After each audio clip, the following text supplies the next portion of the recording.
Welcome to Cartoonist Kayfabe. My name is Jim Rugg. I'm Ed Piscor.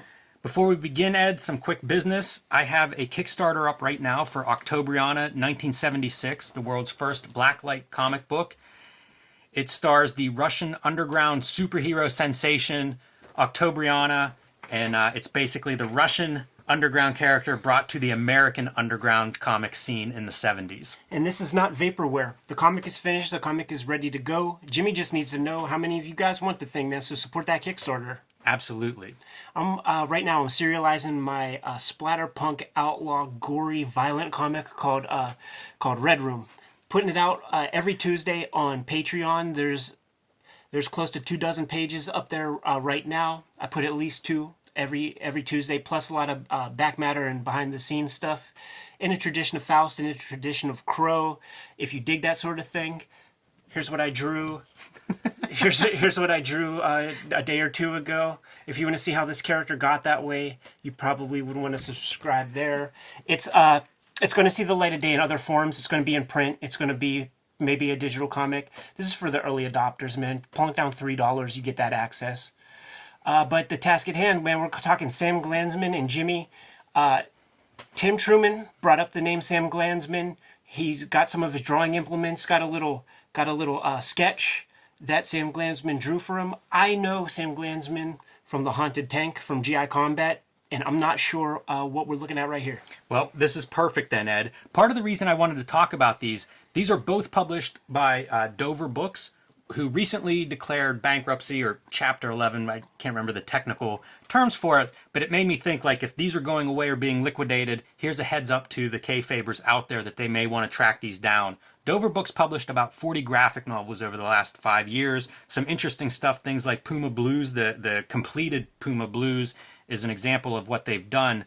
These are Sam Glanzman's World War II comics. And so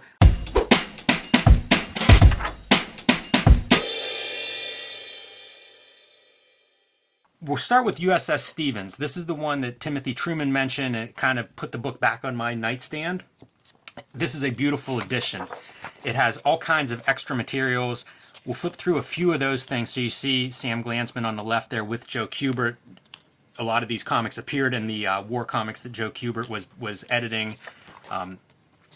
Letters from 2 presidents, President Barack Obama and George Herbert Walker Bush, to give you some scale of what Sam Glanzman, what these comics, highly regarded comics that he made. That's amazing. Yeah, really nice collections. They have a great introduction by John B. Cook, who I know from like Tomorrow's Publishing. I think he... Yeah, he did, but he's known for Comic Book Artist magazine, and he did an Eisner documentary. He also was the spearhead behind the Weirdo Oral History magazine that was put out by Last Gasp. So he's deep. A great comics historian, and really provides some context to this. So here's their table of contents. And the first thing that I want to note is there are stories that go back to the 1960s that Dell published. Yeah. The bulk of these are from the DC war comics, things like GI Combat, or Army at War, or Fighting Forces.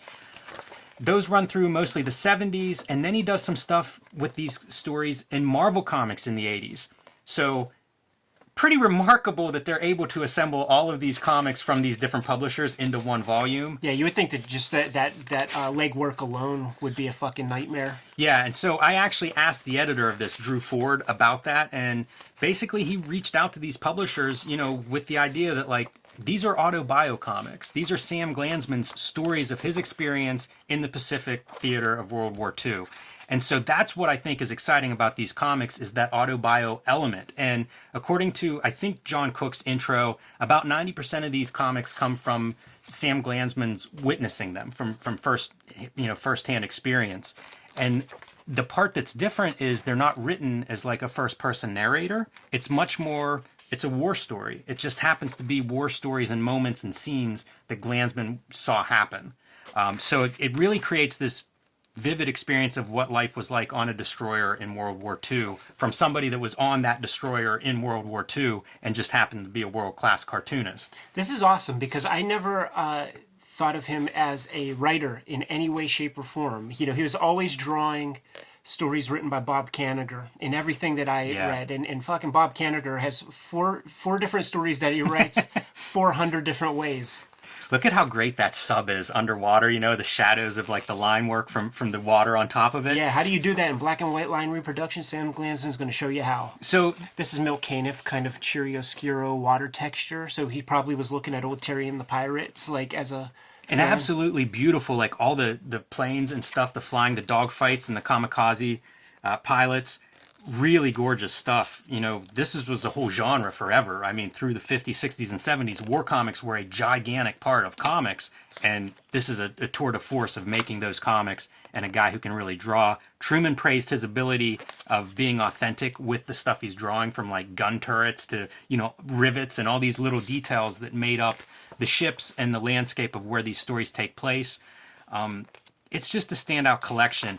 And I should have flagged these, but there are a couple of exceptional pieces in here that are like his diary comics, which are even more personal, kind of scattered throughout. But for the most part, they're 4-page stories that again ran over about 20-year span from the 60s to the 80s, and just a variety of things like shore leave to, again, battle.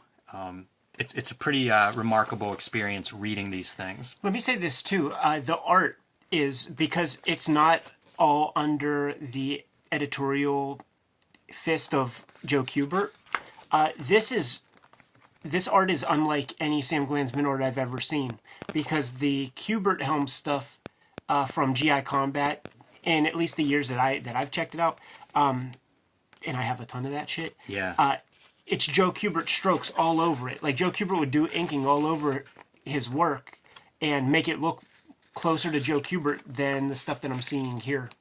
So these are a couple of the war diary strips, which are just very personal. It says, from a collection of letters and drawings mailed home to the folks. So I don't know how much kayfabe is involved in that, if this is actually like things that are taken from letters that he would have sent home, but it feels that way, where he's describing, you know, maybe a person that's on the ship, or something that they saw whenever they were out. You know, very specific things, almost the sightseeing equivalent of these sailors that are seeing parts of the world that they would have never seen or conceived of. Look at that amazing upside down kamikaze plane. So they're beautiful comics in their own right. I think they're noteworthy partially because of the autobiographical pedigree that is just, again, not often thought of whenever you think of autobiography. It's usually memoirs. It's a lot of alternative comics. This stuff's legit autobio. Look at that right there. Yeah. It's like the 40 deuce, man. Beautiful art. I love any of the neon and the night light in the city. Really great. And this is the same strip as this. I know. I'm looking at these like little like missile fish. Yeah. Flying fish next to shore leave in Times Square. And then comics, you know, in the middle of it. Like, how inventive is this for a 4-page comic? Yeah, and you know that's probably like Sad Sack or something, like if it was real life. So pretty incredible collection. There's lots of ancillary material, as I mentioned, and then you get into some of the 80s stuff, Yeah, and have some some of of it's this. reproduced. You know, it's the black and white things that ran in like Savage Tales, which was a magazine that Marvel published to kind of speak to the diversity of Glanzman as a storyteller, that he's able to do both things that would be much more palatable to a young audience in the 60s, but the same type of stories also work whenever Marvel's trying to do a more mature black and white magazine in the 80s. Yeah, and then we get their own little perfect bound collections and stuff from weird little publishers. Yeah. So pretty great collection here, and all of the stories annotated. This was produced while Sam Glanzman was still alive, so you get interviews with him where, you know, there are quotes from him. You can see John B. Cook providing annotations in this part. Many of them, though, with additional quotes from Glanzman himself. And I believe this was nominated for an Eisner Award, which is pretty awesome because it happened before he died. So it was nice for him to, you know, receive that recognition. Although an Eisner nomination or letters from a couple of presidents, I don't know, you know, pretty good honors. I guess you don't have to choose one or the other. And then this is also Dover Books. This is a sailor story. And these were original graphic novels that Glanzman made that are straight autobio, first-person narrator, that were done for Marvel Comics under Larry Hama, and they were published as Marvel graphic novels in the 80s. Marvel used to publish these things that were like this size. I don't know if this is 8.5 by 11, 9 by 12, something like that, but oversized, square bound. About like 64 pages. Yeah, about 64 pages. He did 2 of them, and both of them are collected in here. And we'll take a quick look because this art's a little bit different. It has more of a painting quality to the color. And definitely, if possible, more personal stories because it is really first person. And I don't know if the Autobio thing was more accepted at this point, that it was like, hey, Sam, come and do your story. You know, tell your story about this experience. The coloring changes between the two graphic novels, though. This is the second one, and you can see it's more of the flat, traditional style coloring. And there's a couple of extra stories in here as well. Oh, this is neat. These are tributes from different people. Some of them written, you know, Bo Smith, a writer, so he writes a tribute. Some of them art, because many of the contributors are artists. Chris Claremont with one, Stephen R. Bassett, Stan Lee, Paul Levitz, Russ Heath doing a great drawing. Joe Kubert, of course. Gorgeous book. They did a really good job. You know, I tip my hat to them. And again, if these things end up remaindered or something, look at this as like reproduction of original art for one of the stories. Yeah, do a shade page. Yeah, you can see like that do a shade breaking down and stuff too.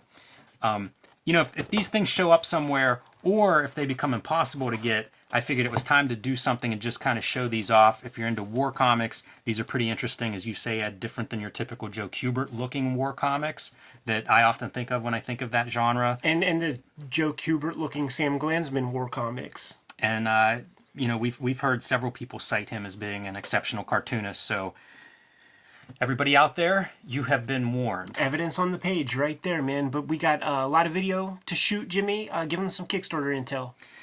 Pick up Autobio in 1976, Blacklight comic book, available right now on Kickstarter. And I'm serializing my Red Room comic on patreon.com/redroom. In order to mitigate the kayfabe effect, you may have missed out already on USS Stevens if you were not subscribed to the channel. So you want to get first dibs whenever we are talking about a different comic. Subscribe to the channel. You got to make sure you hit that bell because then you'll be notified whenever our videos go live. You can watch the video, take a look, see if it's a comic you're interested in. Go on eBay, go on Amazon, go to your local comic shop, get that comic ASAP because the prices are going to go up. You can subscribe to the Cartoonist Kayfabe e-newsletter at the links below this video to keep up to date with everything that we have going on. And you can find Cartoonist Kayfabe t-shirts and merchandise at the links below this video. I saw in one of these comics that Sam Glanzman drew a bunch of barrels, so I want to see how he draws a bunghole. Give them their marching orders, Jimmy. Read more comics.